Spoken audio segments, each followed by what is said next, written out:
Yeah, my name is Joseph Healy. I'm from Dublin, the Irish Republic. My name is Gerhard Lohmann-Bond. I'm from Germany originally. My name is Katia Vidlak. I'm a French national.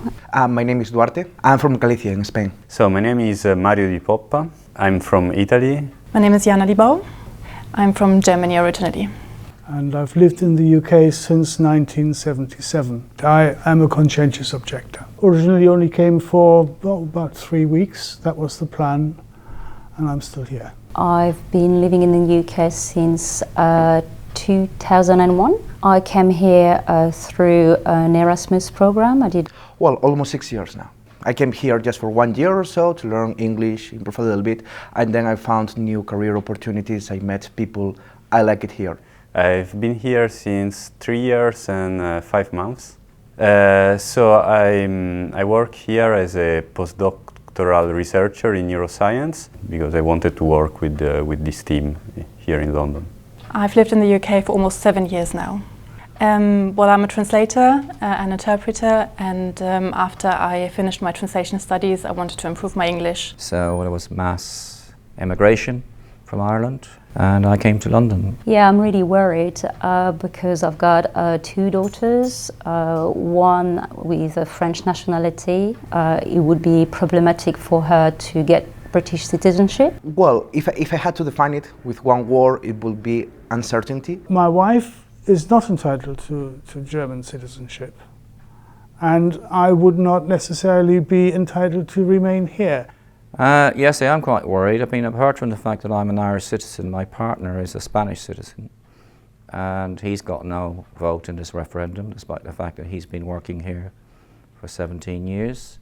I am quite worried, actually, as I think most other Europeans, any other friends that I have in the UK who also come from different countries are telling me the same. There is a lot of uncertainty around it, and we don't know what is going to happen. I don't know what's going to happen to me, but if you take a look to who is leading the Brexit campaign, it's a little bit scary because a Brexit future doesn't look very optimistic. Well, I think for EU citizens living here, there could be lots of rights which are lost, particularly in relation to employment. They already have limited rights in terms of voting. The wider implication will be the increase of social dumping, for example, and discrimination in the workplace. I'm talking about a bonfire of workers' rights, health and safety protections, maternity rights, environmental legislation. Okay, in science it will be very bad. This is almost sure. And I think, without the EU having any sort of protection, we would be completely at the mercy of the market, but also on relations between Britain and Ireland and the peace process in Northern Ireland, which I think would be severely destabilised.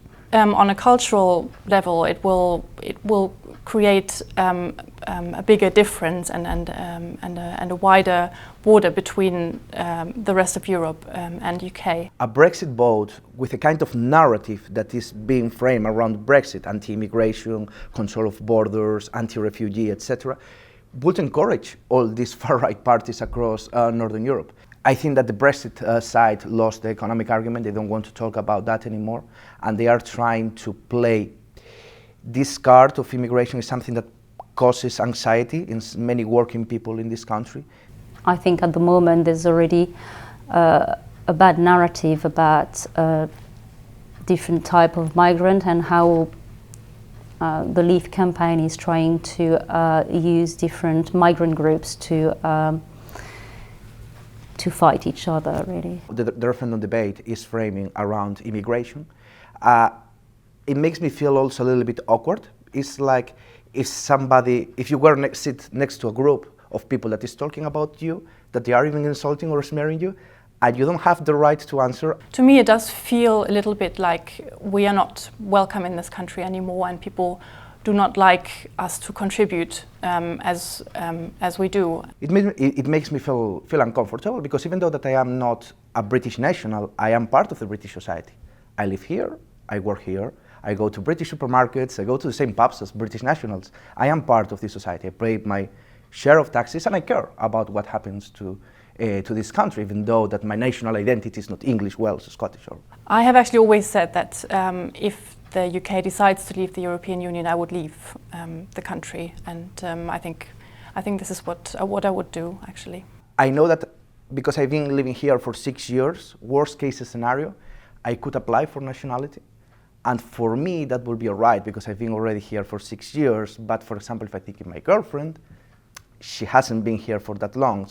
So when I will choose what to do next, or at some point, when I will choose for the countries, for sure, this event would decrease the likelihood of me staying in UK. It doesn't say that it will be zero, but it will decrease. I am optimistic about changing Europe, yes. I mean, in relation to the structures of Europe, I think it is important to give more power to the Parliament. I think the Parliament is the most democratic body. I think it's hard. It's very hard, but it's possible and it's necessary. Europe cannot survive, in my opinion, without a radical change. So yeah, I hope that the UK will stay, and I hope that the EU will change, because I think both are needed. But I am optimistic that it can be changed, and that if countries work together, that the entire European Union can be improved and changed for good. Well, I would just say to my fellow Irish people, I hope you will first of all come out to vote, and I hope you'll vote against Brexit. I would not regard a vote to remain in the EU as an endorsement of their present politics. I would call it an acknowledgement of what they have achieved in the past and a promise for the future. This is not a declaration of love for Brussels, it's a declaration of intent that we're coming to sort you out. And I think we will manage to do that. But we can't do it alone. We need all of Europe to help us.